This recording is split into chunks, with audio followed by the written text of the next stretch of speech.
What is happening, guys? I hope you guys are having a fantastic day. Let's go ahead and jump right into it. We will be talking about the hot topic of discussion right now in this TCG, Silver Tempest, Brilliant Stars. What's going on there? And before I get into that, I just want to say, guys, that I'm trying to... I know my hair is crazy. It's on Super Saiyan mode right now, and I probably need a haircut, but that's okay.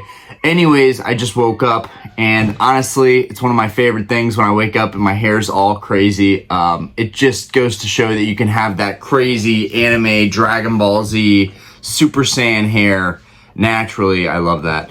Anyways, guys, I've been uploading several videos, trying to do them ahead of schedule, trying to get stuff done so I can spend more time with my family. This is something that people need to know and understand because while I do this YouTube channel and I love collecting Pokemon cards and talking about the market, it's not something that I feel should take up every single day and be something that's always a priority to me. I do it for fun. I do it because it's a hobby. It's a passion of mine. And I'll leave it at that.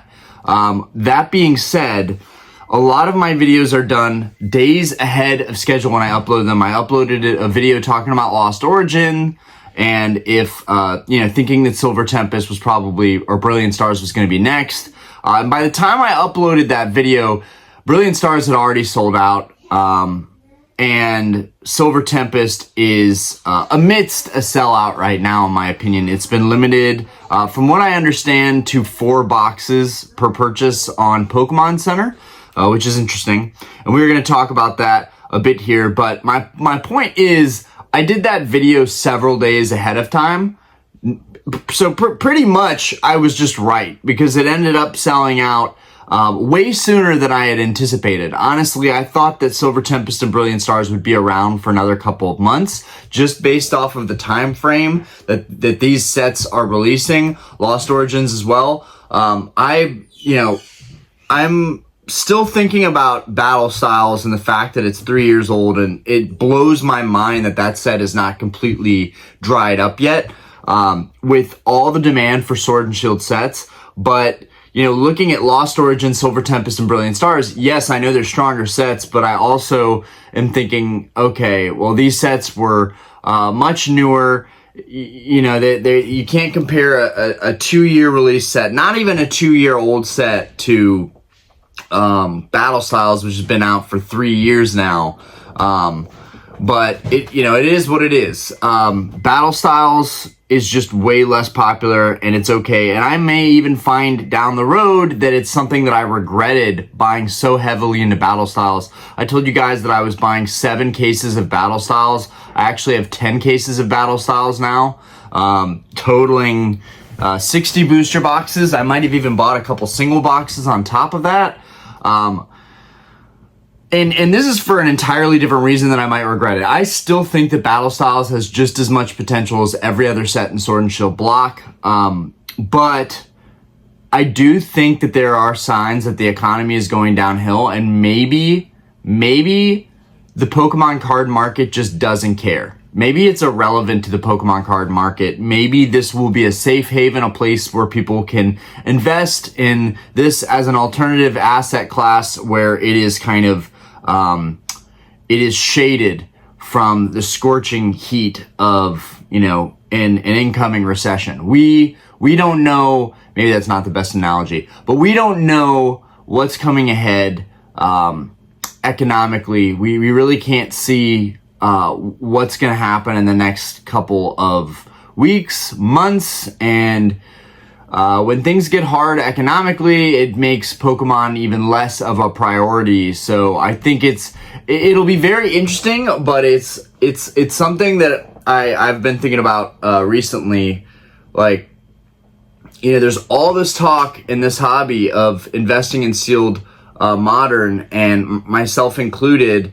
And I want it to be a good play long term, even short term in some cases, but overall, I'm also thinking about all the variables taking play here, and that this could maybe be extremely risky, and that what we might see, and guys, that's what this channel is about. It's about speculation. It's about coming up with theories, discussions, topics.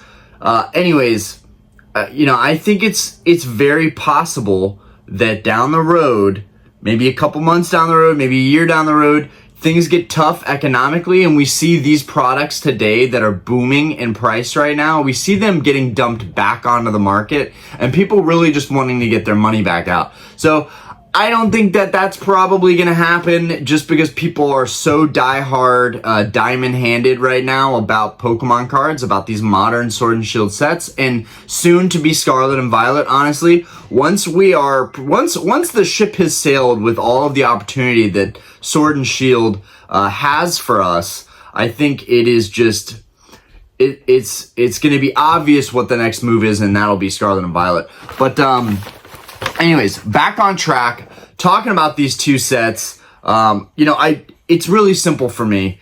Both sets have some nice extra artwork in each set, but both sets, in my opinion, are made up of the main chase card. The value is made up of the main chase cards, which are going up in value, especially Brilliant Stars with the Charizard. You've got the Charizard V alt art.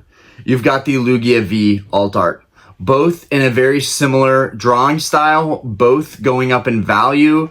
And the value for the Charizard, in fact, is now eclipsing the value of the MSRP on the box, okay? And I think once we start seeing these cards really eclipsing the value of the boxes and going further than that, we're going to see these sets become more valuable overall. We want to see the singles market go up with the modern market together. That's a really healthy thing to see, is seeing those modern alt arts performing really, really well alongside the sealed investment, the sealed booster boxes. I think a lot of people will think that, it's black and white. It's, modern alt arts are the way to go. You're actually getting the card itself. You're not taking a gamble. Booster boxes are a gamble. And then there's people that are saying the opposite. No, modern alt arts are everywhere. They're being pulled by tons of people out there. Even if I am so unlucky where I open both of these boxes and neither one had an alt art, that is very common with Sword and Shield era stuff. But there are people on the opposite side of the argument saying that, no, you're wrong. There's alt arts everywhere being pulled by everyone. And, these sealed boxes are going to become scarcer and scarcer and dry up eventually. So the sealed box is really more valuable and rarer in a lot of people's opinions than the alt art, the modern alt arts, especially when you look at the populations, especially in PSA 10. We've got thousands of these alt arts graded in PSA 10s. Now, why does that matter? Because PSA 10, it's the creme de la creme of grades, right? It's almost perfect. And while we never like to say that PSA 10 cards are perfect, they're pretty damn close to being perfect. That being said, you would expect there to be a small population of cards that are graded perfectly to get in. Now, what I've seen with these modern alt arts is personally, I have my Rayquaza is super off center and still got a PSA 10 from my Rayquaza VMAX from Evolving Skies. Anyways, point being is that I have all of these alt arts from Sword and Shield era, and I honestly think it might be time to send them all in and just search for duplicates for my binder. Or just keep a lookout at conventions, trade events for well-centered copies. But honestly, I think a lot of people are getting 10s because Pokemon is being, PSA is being a little more lenient on modern alt arts. I think they're being a little more lenient. I think they are understanding of the scope of all the stuff being printed and the fact that the print quality isn't as good as it could be. And maybe they're even compensating for that a little bit and pushing these cards through, giving them 10s. There's a lot of people that would argue against that and say that no, PSA is grading how they've always graded. Some cards are going to slip through the cracks, but they're not handing out 10s for modern. I would say they are, though. I would say that they are handing out 10s for modern alt arts, for these big heavy hitter cards that are really hard to pull, that even the quality isn't that great right out of the pack. I think that they're more likely to give 10s even to the cards that are not perfectly centered or might have one white dot on a corner. Anyways, Brilliant Stars and Silver Tempest are I've always thought that they were phenomenal. Really based on those chase cards. I've always thought that they were phenomenal. Brilliant Stars also has the addition of some incredible trainer galleries. And these haven't done very well, but the Evolution trainer galleries, with the Vaporeon, the Flareon, the Jolteon, they all look phenomenal. Like, all of those trainer gallery cards in Brilliant Stars look phenomenal, and I'm excited to see where those go down the road and see if those really fare well. But it doesn't make a lot of sense to me that Silver Tempest would lag behind Brilliant Stars for such a long time. I mean, even when these sets first came out, Brilliant Stars was always the premium in comparison to Silver Tempest. And they seem very neck and neck. They really seem like identical sets in terms of what they can offer, in terms of the chase card value and the popularity of these chase cards. I mean, I would say that Lugia is just as popular, or maybe even more popular than Charizard, even though it's been one of the major mascots of this hobby for such a long time. It's shocking to me that Silver Tempest has taken so long to get up there with Brilliant Stars, and I think Silver Tempest has always been a great value play, getting these boxes for like 130, 120. If you could have even gotten them less than that. I know when Silver Tempest first came out, I was able to get a case of Silver Tempest for $5.75, which is really, really good. And I bought another case not long ago, so I raised my average on that just because I still thought that, you know what, this is a strong set. The set's going to perform really well. And I knew that it was destined to go out of stock on PokemonCenter.com. Now, today, I am making this video today so that everything is current, and I think in the future, I'll probably have to do that more often. And, maybe I can make stuff ahead of schedule and I can have it ready to upload for the week. And then maybe there will just be some videos that I have to do when I have the most relevant information, right? And so today, Brilliant Stars is sold out on Pokemon Center, and Silver Tempest is limited, but who knows? Maybe even by the time I upload this video, Silver Tempest will be sold out, right? Because I made the video saying that I think Brilliant Stars, after Lost Origin gets sold out, I think Brilliant Stars is going to be next. And I didn't even, but maybe 2 days later, post it, and boom, Brilliant Stars was gone. So it wasn't that I didn't know or think that Brilliant Stars was going to get sold out. It was just that my video schedule is changing, and I'm trying to do more ahead of time so that I can continue to provide these quality videos and do them at a sustainable pace where I can spend more time with my family and have more time every day with them, and still squeeze in my YouTube schedule. Brilliant Stars right now, I think being sold out, it's not a buy anymore. If I'm going to be honest, I think it's not a buy anymore at this point. It's sold out on Pokemon Center. People, the prices are going to move up from here. And it's not going to be pretty for people that weren't able to get anything from Pokemon Center yet. But Silver Tempest, I think, this is it. This is it, guys. Silver Tempest is going to be out of stock very soon. It could be as short as just a couple of days. The fact that they're limiting the boxes right now, and that might not apply to everybody. I would really like to hear from you guys. If some of you are able to order cases, definitely leave a comment down below. From what the information that I received from a comment in my last video, they're limiting it to 4 boxes, which means they're already low. Now, they could be doing this to limit scalping. I don't see how it makes a difference because boxes, cases, it's kind of all the same. There is a small case premium, but for the most part, they're still supplying boxes at MSRP.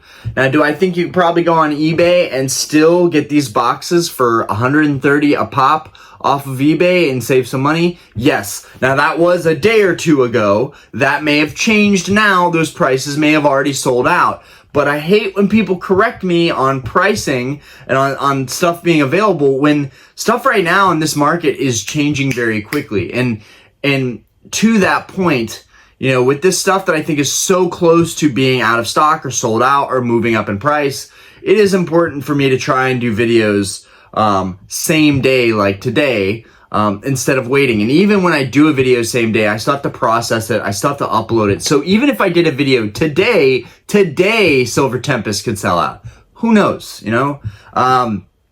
But, you know, I'm kind of thinking, where's everyone going to go from here, from Brilliant Stars and Silver Tempest? This seems like the end of the era, and it seems like Battle Styles, which I'm sorry to bring up again, but I do think that it's destined to happen. Battle Styles is going to be the next thing that shoots up after it goes out of stock on Pokemon Center, okay? I'm calling it now. You guys are hearing it from me. Battle Styles is going to be the one. Am I crazy about Battle Styles? No. But there is something consistently drawing me back to buying Battle Styles recently. And it's getting to a point where I'm like, am I just going to buy as many cases and booster boxes as I can get my hands on until the set moves? Because I just deep down feel good about it. Now, one thing I would caution everybody about, not just with me and my big play with Battle Styles, but also with all the booster boxes I've been buying recently and cases, and just cards in general. One of my friends was like, hey man, I hope everything's good. You've been spending a lot of money. You've been buying a lot of products. I just don't want to see you lose money in any of these things, spending a lot of money on these products, on these, you know, on these Grail cards. And it's a very valid point, okay? We don't know what's going to happen with the economy moving forward, and it's very possible that we see a downturn in the economy soon, and this stuff just isn't prioritized anymore, and it gets sold and it gets dumped on the market. And this is something that people aren't really talking about right now, but other than just pumping our products that we believe in and we love, and we think we're going to make money on, it's also about putting the right information. And I'm not saying that I always have the right information, but I am saying I'm trying to give some helpful information now, at the very end of this video, if you're still watching, to go into investing into all of these sets with some caution, because we don't know what's going to happen down the road. If you were to not buy into any of the hype right now, you know, a couple weeks, couple months down the road, could you see deals on these products? You know, I don't know. It's too hard to say, but I just want people to think about that. You know, if something were to happen, would you really need that money that you're about to invest now? Because if you would need that money, and you would value, you know, the financial security over having a pyramid of booster boxes and cases, I would be cautious right now and go for that financial security and play it safe, and maybe just be patient, watch the prices of boxes, watch the prices of expensive cards that you're looking at. Do as I say, not as I do, essentially. I have been terrible about buying into stuff, FOMOing into sets, and I'm open about that. I'm willing to say that I would rather put my money down and take a risk before something takes off than wait, play it safe, and then see it take off without me. It's just not in me. I have to be a part of it. I want to be a part of it, and I'm okay to take that risk. It can be a lot of fun. Right now, even with Battle Styles, I'm seeing the price. We just saw a box sell for $132 recently. We're getting very, very close to that MSRP on that box. We still are seeing some sell for 100, 110, 115, 120. For the most part, it is trending at 118 and some change right now. But I think very soon we're going to see it hitting close to those MSRP prices, and then Pokemon Center will sell out, and then it is what it is. You know, sometimes it's easy to tell that, you know, the market is just absorbing this stuff, but there are so many factors, and I don't want everybody thinking that they can get in on this gravy train and it's just going to keep on moving on up. We just can't say that for sure.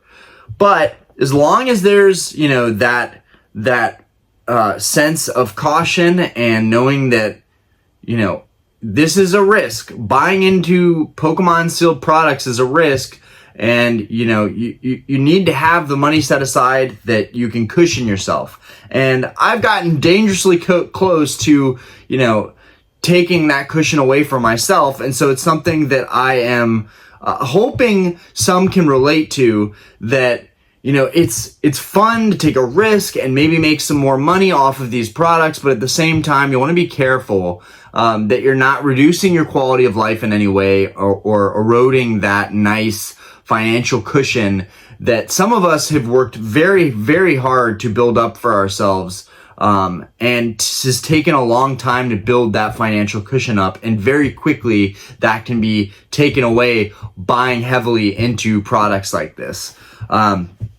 But do I think that Silver, Tempest, and Brilliant Stars are going to do phenomenally well? Do I think that they're going to become, $1,200 to $1,500 cases very soon? Yes, I do. I think that they're going to sell out, and there's going to be hype, and this hype train is going to just clean out all of battle styles. And then I think if this hype train continues, and this thing that we're seeing happen, we have really never seen anything like this in the Pokemon community. We've never seen boxes getting bought up like this, or at least I haven't been in the hobby long enough to have seen something like this, but it is wild. And everyone's making content about it, saying you need to get this before it takes off. I don't like doing that. I don't like creating a sense of cheesy urgency that you have to have this stuff. I just like to talk about it, okay? We'll see what happens from here, but I just like to talk about it. I don't want to create a sense of like,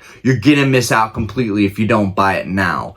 Even with, sets that have already moved up a bunch in price, like Fusion Strike and Chilling Reign, and of course Evolving Skies, and recently Lost Origin, I still think that there could be some kind of retrace where people are trying to dump product back on the market in a time where it's harder to find people that want to buy that stuff up. Have we created a whole new environment in the last couple of years of Pokemon that is now so investment geared that it's just never going to go back? Quite possibly. Maybe that's just how it is now. It's just, we're in a whole new environment of collecting, and this is how it is, and this is how it's going to stay moving forward.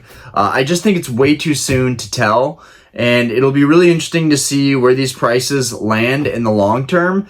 Will people find product and be like, oh my God, I have this huge car repair, I just need to get rid of this, and put up a case of Fusion Strike for $1,000 and not even really caring about the market? They're just like, I got this case for $500, $600, and I want to get my money out of it now.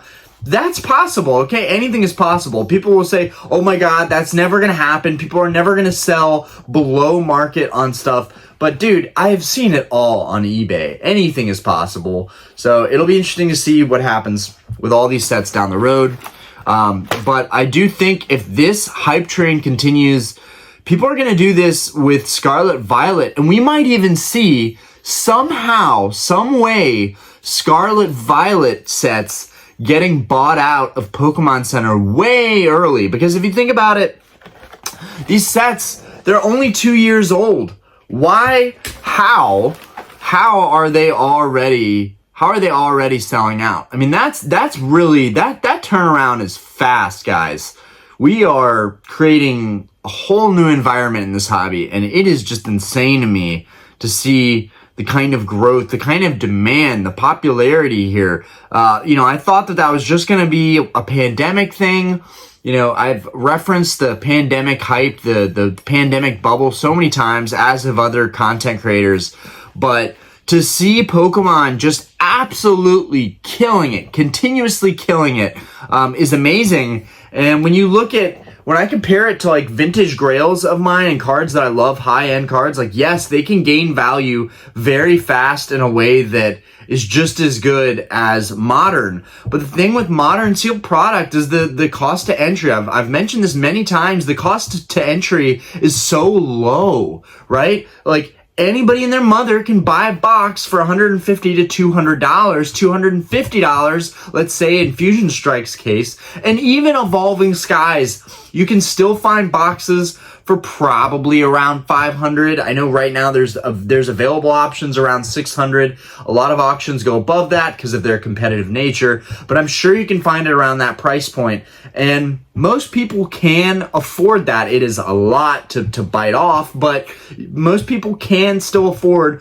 one box of Evolving Skies right now, let's say. So it's like, there are so many plays out there and ways you can make money in this hobby, but one of the easiest set it, forget it plays that you can make, that you may even be able to enjoy down the road if you choose to, especially if these alt arts skyrocket in value, is buying the sealed booster boxes. Okay, you buy them, you're sealed, you keep them sitting.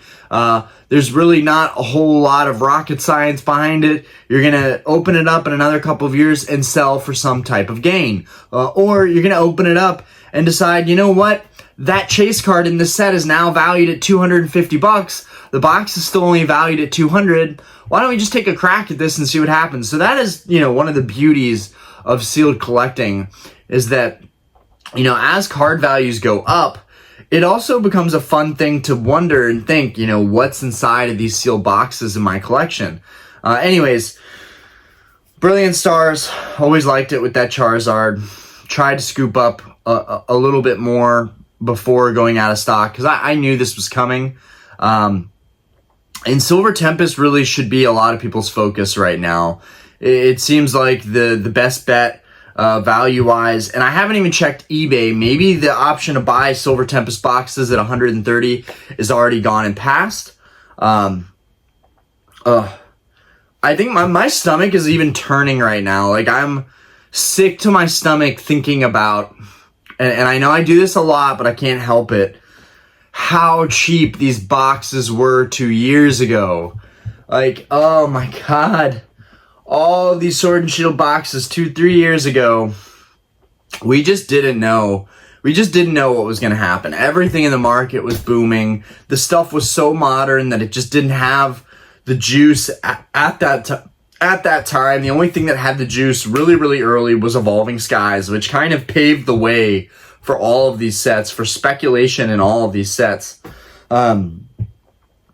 It's amazing, but my stomach is turning because I'm just like, gosh, dude, the amount of money I had at that time, the amount of money I've put into Pokemon, the amount of money I would have made had I just funneled it all into sealed investing, it would have been crazy, but we just didn't know. And I have a pretty nice little sizable stack of sealed cases and booster boxes in my garage, which I need to do a video compiling all of the things that make up my collection here shortly, but it could have been way bigger. I could have gone way harder. And even as hard as I've gone, there's still some doubt that maybe things don't pan out in the long term. There's just a little bit of that fear that, I'm trying to be very rational and realistic that, things can change, stuff can happen with the market, and we just don't know if people are going to end up dumping products back onto the market, and that's a huge variable. Anyways, I'd like to hear what you guys think on these two sets. They're beautifully designed. I love the boxes, particularly with Silver Tempest because it has the Lugia on the front of the box. I really wish they put the Charizard on the front of the box, but he's on the side, and it still looks awesome on the side there. But yeah, I'm interested to hear what you guys think. Silver Tempest, is it what everybody should be going after right now, or is it already time to kind of move away from these Sword and Shield sets and start now focusing and talking about Scarlet and Violet and jumping on that bandwagon? Because I feel like we're gonna get a new era which people are gonna focus on, and that's gonna get hyped up. But then Scarlet and Violet is gonna have a period where boxes are still cheap, prices haven't moved much, and that'll be an accumulation period, and maybe this hype train from Sword and Shield transfers over to Scarlet and Violet, and we see history repeating itself over and over again. So that's all I got. Anyways, thank you guys for watching. Peace. Also, we've got our live stream tonight. I'll see you guys there. We will be opening some other Verse TCG. Peace.